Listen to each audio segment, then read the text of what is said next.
ऐसी आवाज जो कि दिल्ली की अगर पार्लियामेंट में उठती है तो वक्त के फिरौन भी उस आवाज को सुनने पर मजबूर होते हैं। आपकी और मेरी शरीयती मामलात में मदाखिलत की गई, ट्रिपल तलाक के बिल के नाम पर आपकी और मेरी शरीयत की मदाखिलत हिंदुस्तान की पार्लियामेंट में की गई। आपको 3 तारीख को अपने मकानों से निकलना होगा और हिंदुस्तान की एक वाहिद अकेली सियासी मुस्लिम जमात का साथ आपको देना होगा कि आज मजलिस इत्तेहादुल मुस्लिमीन अगर शहर गुलबर्गा आई है और हमारा अब आने का और अब तक न आने का जो हमारा मकसद था वो मकसद सिर्फ और सिर्फ मरहूम आपके गुलबर्गा के खायब जनाब खमरुल इस्लाम साहब थे। हम ये बात मानते थे कि मरहूम मुसलमानों की एक बेबाक आवाज थी जिसकी वजह से कभी मजलिस इत्तेहादुल मुस्लिमीन गुलबर्गा में इलेक्शन लड़ने के लिए अपना प्लान, अपना मंसूबा कभी नहीं बनाई। लेकिन आज हम आपकी आवाज शहर गुलबर्गा की एक मुसलमानों की आवाज जो गुमनामी की जिंदगी गुजार रहा है वो आवाज को ताकत बख्शने के लिए एक ऐसी आवाज जो कि दिल्ली की अगर पार्लियामेंट में उठती है तो वक्त के फिरौन भी उस आवाज को सुनने पर मजबूर होते हैं और उस आवाज का नाम बैरिस्टर असदुद्दीन ओवैसी और मजलिस इत्तेहादुल मुस्लिमीन है। आज आप बताइए किन हालात से हिंदुस्तान के मुसलमान गुजर रहे हैं।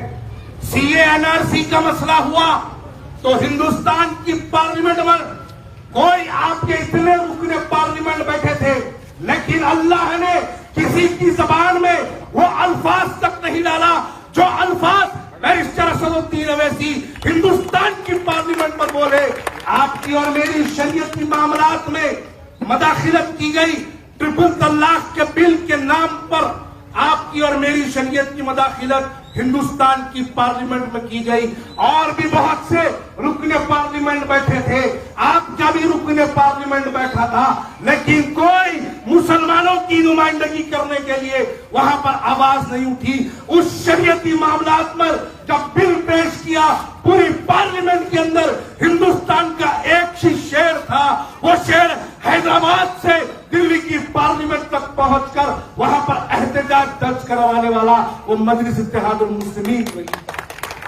उसी जमात का एक बेबाक सिपाही आज आपके पास कॉर्पोरेशन का इलेक्शन है तो उसको उम्मीदवार बना के पेश किया गया, तो ये आपकी जिम्मेदारी बनती है।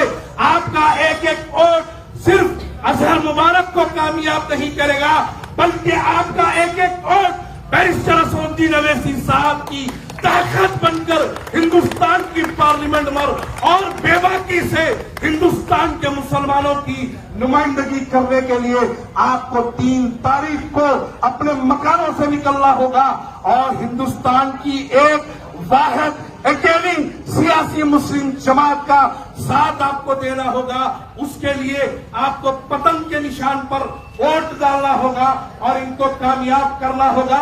आपका इनको वोट डालने का मतलब ये होगा कि आप आज कॉर्पोरेटर चुन रहे हैं, कल आप एमएलए चुनेंगे, परसों आप एमपी बनाएंगे। अगर आप मजलिस इत्तेहादुल मुस्लिमीन की अगर आप तारीख देखें तो हमारी तारीख ये है कि हम हैदराबाद में पहले कॉर्पोरेटर बना, फिर एमएलए बना, फिर एमपी बना।